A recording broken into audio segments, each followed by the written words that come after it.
প্রতিটি সংসারই ছোট ছোট অনুভূতির ওপর দাঁড়িয়ে থাকে।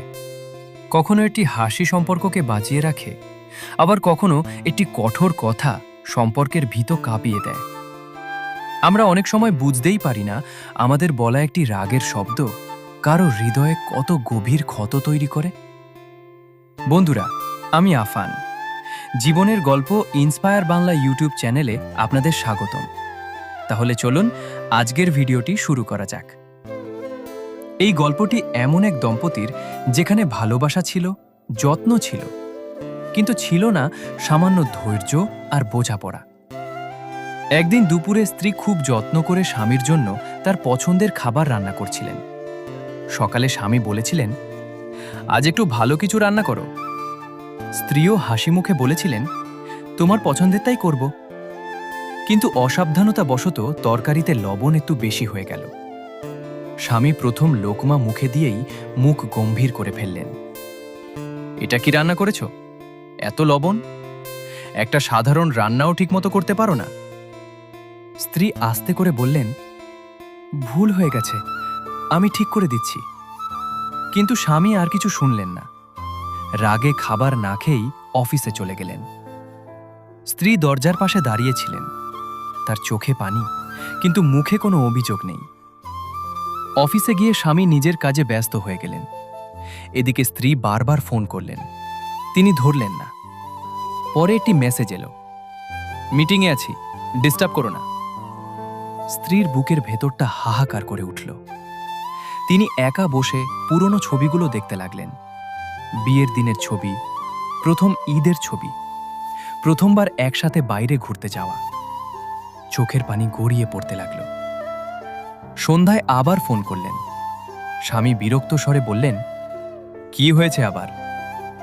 স্ত্রী খুব আস্তে বললেন, আমার খুব গুমোট লাগছে, যদি পারো আজ একটু তাড়াতাড়ি এসো। স্বামী বললেন, বেশি নাটক করো না, সময় মতোই আসবো। ফোন কেটে গেল। ফোন রাখার পর স্ত্রী কিছুক্ষণ চুপচাপ বসে রইলেন। তারপর উঠে দাঁড়ালেন, আবার রান্নাঘরে গেলেন। স্বামীর প্রিয় খাবার নতুন করে বানালেন, তার কাপড় গুছিয়ে রাখলেন, ঘর পরিষ্কার করলেন। এরপর একটি কাগজ নিয়ে লিখতে শুরু করলেন। রাতে স্বামী বাড়ি ফিরলেন। ঘর নিস্তব্ধ। রান্নাঘরে তার পছন্দের খাবার, সোফায় তার ইস্ত্রি করা কাপড়, টেবিলে তার পানির গ্লাস। তার মনে হালকা অনুশোচনা জাগল। ভাবলেন, হয়তো একটু বেশি রাগ করে ফেলেছি। ফ্রেশ হয়ে স্ত্রীর পাশে এসে বসতেই কাগজটি চোখে পড়ল। তাতে লেখা, তুমি আমার বুকে খঞ্জর বসিয়ে দাও, আমি তোমার উপর রক্তের ছিটে লাগার জন্য ক্ষমা চাইব। তুমি আমাকে বদলে দাও, আমি তোমার কাছে আশা করার জন্য ক্ষমা চাইব। তুমি আমার জীবন তছনছ করে দাও, আমি তোমার সময় নষ্ট করার জন্য ক্ষমা চাইব। পাশাপাশি হাঁটতে হাঁটতে যদি আমার হাত ছেড়ে দাও, আমি ধীরে হাঁটার জন্য ক্ষমা চাইব। আমাকে মাফ করে দিও, আমার জান। আমি তোমার স্ত্রী, বললে তোমার জন্য এই প্রাণটাও দিয়ে দেব। কাগজটা পড়ে স্বামীর হাত কাঁপতে লাগল। তিনি স্ত্রীর কাঁধে হাত রাখলেন। শোনো, আমি ভুল করেছি, উঠো। কিন্তু কোনো সাড়া নেই। তিনি ঝাঁকাতে লাগলেন, ডাকতে লাগলেন, কাঁদতে লাগলেন, কিন্তু স্ত্রীর চোখ আর খুলল না। অপেক্ষা করতে করতে কষ্ট জমতে জমতে তার হৃদয় সত্যিই থেমে গেছে। সেদিন স্বামী বুঝেছিলেন, লবণের স্বাদ ঠিক করা যায়, কিন্তু কথার আঘাত ঠিক করা যায় না।